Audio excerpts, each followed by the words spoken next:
Será que uma dieta hiperproteica pode deteriorar a função renal a longo prazo?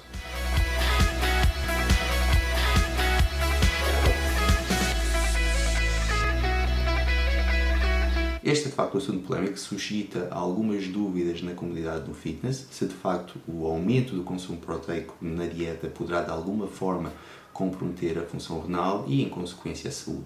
Historicamente, o primeiro relato que nós temos sobre esta hipótese, que no fundo é, como iremos ver, não mais do que uma hipótese, foi gerada por Barry Brenner, um proeminente nefrologista norte-americano que postulou no início dos anos 80 que uma dieta hiperproteica poderia levar a risco de hiperfiltração glomerular que poderia, consequentemente, levar a uma esclerose progressiva do parênquima renal e a deterioração da função a longo prazo. Isto porque a proteína, ao ser metabolizada no organismo, gera ureia é essa que tem de ser eliminada pelos rins.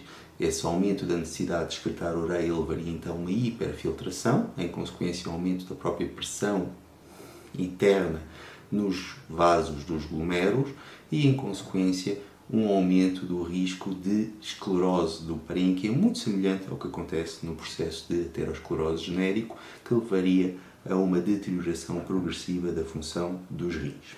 No entanto, é importante salientar que não passa de uma hipótese, ou seja, nunca foi comprovada, nem existe qualquer estudo na literatura a associar de forma clara uma dieta hiperproteica dentro dos limites do razoável, e os limites do razoável são entre 2 e 3 gramas por quilograma de peso.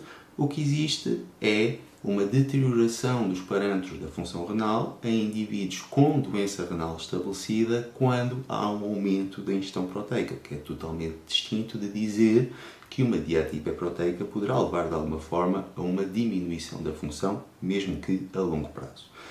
No entanto, é importante salientar que a afirmação de que uma dieta hiperproteica não poderá de todo levar a uma alteração negativa da função renal a longo prazo não deve ser feita de ânimo leve. E isto porquê? Em primeiro lugar, não existem na literatura estudos suficientemente longos. Os mais longos que nós temos têm cerca de 2 anos, e 2 anos é pouco para aferir a segurança a longo prazo, ao final de 10, 20 anos, de uma dieta hiperproteica, mesmo que dentro dos limites de 2, 3 gramas por quilo. Portanto, precisaríamos de estudos mais longos para aferir essa segurança a longo prazo, como por vezes na prática nós encontramos na utilização de fisiculturistas. Um outro aspecto importante é que mesmo os estudos mais longos que nós encontramos na literatura estabelecem o teor proteico em percentagem do consumo calórico total, cerca de 25%.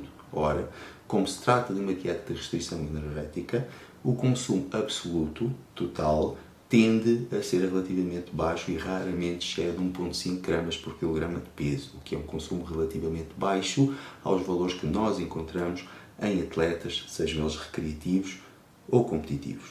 Portanto, não existe também na literatura evidência que nos permita assegurar com toda a certeza de que a longo prazo uma dieta hiperproteica não poderá de alguma forma ser prejudicial a nível dos rins. Sendo assim, a única forma segura que um atleta tem de aferir a sua saúde é testar, ou seja, monitorizar a função renal periodicamente, anual, bianualmente, de forma a garantir que os rins funcionam devidamente e que todas as condições de saúde estão, no fundo, asseguradas. E como avaliar, então, essa função renal? A creatinina é um parâmetro muito utilizado em clínica que pode ser útil na população sedentária, mas em atletas, de facto, significa muito pouco. Isto porque a creatinina é um produto da degradação espontânea da creatina. Cerca de 2% da creatina degrada-se espontaneamente num processo não enzimático em creatinina. O que significa que quanto mais creatina o indivíduo tiver no organismo, mais creatinina ele vai produzir.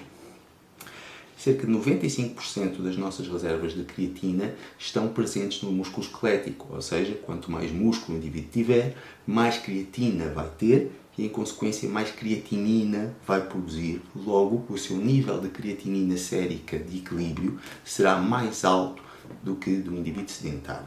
E isso, de facto, foi comprovado, é comprovado em populações atletas, em que nós verificamos que quanto maior o nível de massa muscular, maiores os níveis basais de creatinina, que poderão apresentar valores que oscilarão entre 1.2 e 1.4 em desportos em que a massa muscular é elevada, seja como, por exemplo, o rave e o fisiculturismo. Portanto, a creatinina por si não é o melhor indicador da função renal e não deve ser usado como critério único em atletas para estabelecer a função dos rins. Um outro que também deve ser usado com algum cuidado é a ureia. É natural que numa dieta hiperproteica os níveis de ureia estejam também mais elevados do que em indivíduos com uma dieta normoproteica. Porquê? Se a ureia é um produto de oxidação da proteína a nível hepático, okay, é perfeitamente natural que quanto mais proteína nós ingerimos, mais o nosso fígado vai mobilizar para a produção de energia e para a degradação, portanto, aumentando a necessidade de excretar essa mesma ureia. Além disso, o próprio exercício físico degrada a proteína contrátil presente no músculo. E essa proteína degradada tem de ser eliminada e é eliminada também à custa da excreção de ureia, que é uma das duas formas que nós temos de eliminar o azoto do nosso corpo. Portanto, em atletas, tendencialmente, seja pela atividade física, seja pelo consumo proteico elevado, a ureia também tende a estar um pouco acima daquilo que é a média e que são também os valores de referência para a população em geral. Para avaliar então a função renal em atletas, nós podemos usar a taxa de filtração glomerular, que no fundo é um indicador direto da funcionalidade dos rins, idealmente deverá ser superior a 90. Um outro indicador ainda mais interessante é a cistatina C. A cistatina C é um pequeno péptido que em condições normais é reabsorvido nos rins.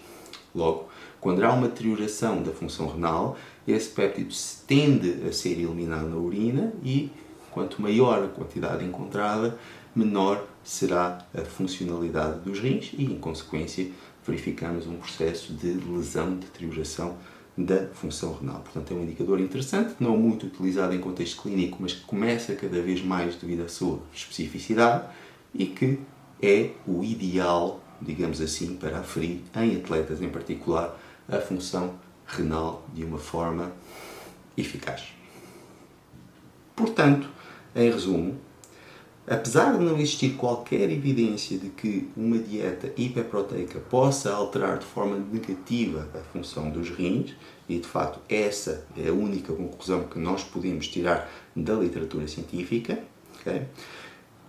A afirmação de que dietas hiperproteicas são totalmente seguras ad eterno não deve ser feita de ânimo leve, ou seja, precisaríamos de estudos mais longos para aferir essa segurança, pelo que a melhor forma de um atleta garantir a sua saúde é monitorizá-la de uma forma constante, com alguma periodicidade e, obviamente, com acompanhamento médico, no sentido de garantir que todos os parâmetros estão ok, não havendo uma consequência direta de um aumento do consumo de proteína no risco de lesão renal.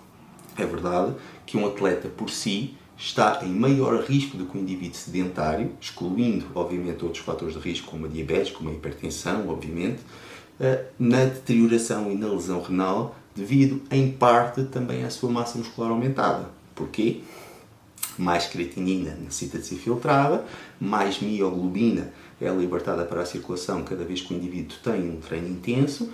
Substância é essa que tem um efeito tóxico reconhecido a nível dos rins e que pode, a longo prazo, digamos assim, moer até ao ponto em que há uma diminuição da função renal. No entanto, não são consequências diretas e essa monitorização, essa avaliação deve ser feita de uma forma periódica para garantir de facto que o atleta consegue, no fundo, atingir os seus objetivos e trabalhar para eles de uma forma totalmente saudável e nos limites da segurança.